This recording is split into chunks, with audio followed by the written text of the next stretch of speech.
तो गंगा माता की मूर्ति किस घाट पर स्थापित की जाएगी? यहाँ बाजू में ही अजगेबी घाट करके है, वहां पे होगी। वहाँ कितने दिन का कार्यक्रम है घाट का? वो एक दिन का कार्यक्रम है। मूर्ति का स्थापना जी एक ही दिन में करेंगे। कार्यक्रम है अभी 2 भागवत का कार्यक्रम है।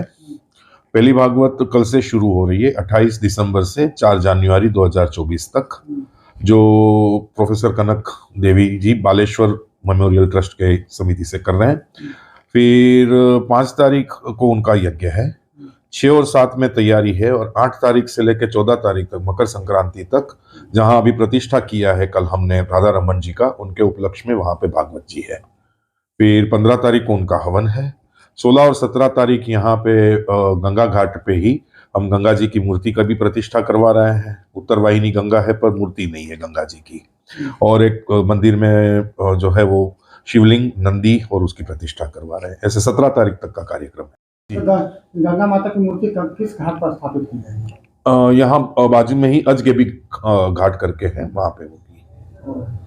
वहाँ कितने दिन का कार्यक्रम है घाट का? वो एक दिन का कार्यक्रम है। मूर्ति का स्थापना जी एक ही दिन में करेंगे। किस तारीख को वहाँ गंगा जी की? 17 तारीख को, 17 जनवरी 2024 को सुबह से होगा और शाम को प्रतिष्ठा होगी। भागवत कथा में ये 7-8 दिनों तक जो चलेगी जी, इसमें विशेष क्या रहेगा? देखिए संपूर्ण विशेष तो मेरी नजर में पूरा भागवत है ही है, पर उसमें एक गोकर्ण आख्यान, एक कपिल भगवान का देवहूति माता के साथ जो संवाद चलता है जिसे सांख्य योग कहा जाता है, वो एक समझने जैसा है, क्योंकि वो जीव की गति, जीव की उत्पत्ति उस पे है।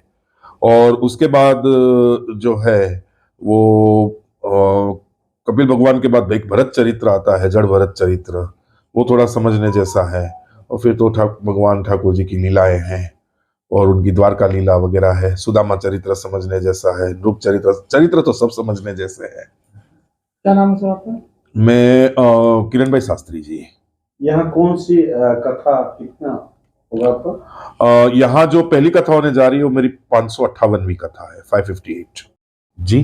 पुरोहित सब कहाँ से आए? पुरोहित सब मेरे साथ बड़ौदा से ही आए हुए हैं। कौन राज्य? गुजरात से। जी।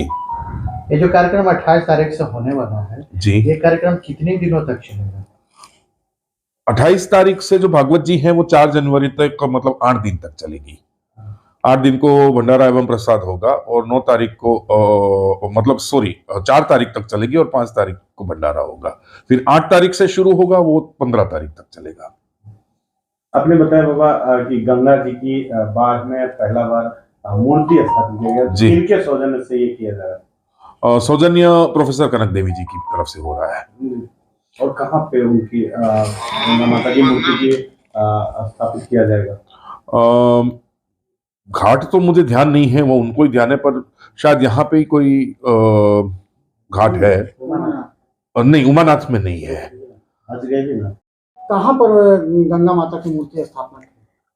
यहाँ बाजू में मेरे घर के पास ही सलेमपुर गोला रोड में खाओपुर में खाओ साहब घाट था, अभी अजगैबीनाथ घाट है, उसमें मनकामनेश्वर महादेव मंदिर बना हुआ है, वहीं पे होगा। तो ये मतलब पहले तो गंगा माता की जो मूर्ति है तो बाढ़ में स्थापित, ये पहली बार गंगा ये यहाँ स्थापित हो रहा है, पूरे बाढ़ में कहीं भी नहीं है। मतलब यह प्रेरणा कैसे आपको मिला कि ये बाढ़ में भी गंगा माँ का प्रतिमा होना चाहिए? सभी जगह घूमते थे, सभी जगह जहाँ गंगा जी रहती हैं वहाँ गंगा की प्रतिमा जरूर रहती हैं। तो यहाँ बाढ़ में हम कभी आज तक नहीं देखे, मेरे मन में बार बार रहता है। जैसे उमानाथ में गणेश जी की प्रतिमा नहीं है, वो मेरे को खटकता है। उमानाथ मंदिर के सचिव होते हुए हम उसके लिए भी प्रयास करेंगे कि वहाँ की गणेश की प्रतिमा लगे, और बात भी हो गई है और लग भी जाएगी। क्या नाम है आपका? प्रोफेसर कनक कुमारी, उमानाथ मंदिर सचिव। मैडम, आप उमानाथ मंदिर के सचिव लगातार हैं, फिर भी लोगों का यह कहना है कि वहाँ चैन लगना चाहिए, लगातार लोग डूब जाते हैं, नहीं लग रहा है, तो इसके लिए आप प्रयास कर रहे हैं? चैन ही बात नहीं है वो उमानाथ के लिए, वहाँ बहुत सारा काम ऐसा है जो कि अब इंक्रोचमेंट के कारण अव्यवस्थित ढंग से है, जिसको आगे जाके सुव्यवस्थित करना है। कहीं ना कहीं डूब जाते हैं ज्यादा लोग गंगा नदी में। तो इस वजह से एक तो घाट वहाँ गलत बनाया गया, वहाँ गहराई बहुत है, उस हिसाब से उसमें सुरक्षित नहीं बनाया गया। नीचे का तो 2 घाट बनाया ही नहीं गया, तो डूबना तो ये है। तो क्या लगता है चैन वहाँ नहीं लगना चाहिए? नहीं, चैन के लिए तो हमने ठेकेदार को भी बोला था और सब जी। चीज किया था, लेकिन ठेकेदार तो अपना आधा काम छोड़ करके मनमानी करके चले जाते हैं। और उसमें जो जितना भी पैसा आता है, मतलब जो ओमान आता है, उसके तरफ से नहीं लगाया जा सकता है। उमानाथ का पैसा आता है, जो बंदर बाट होता है उसके महंत निगमानंद भारती और उनके 2 सहयोगी हैं, वो पूरा लूटपाट कर रहे हैं।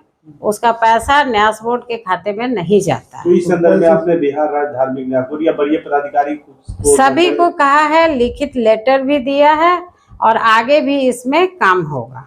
Thank you.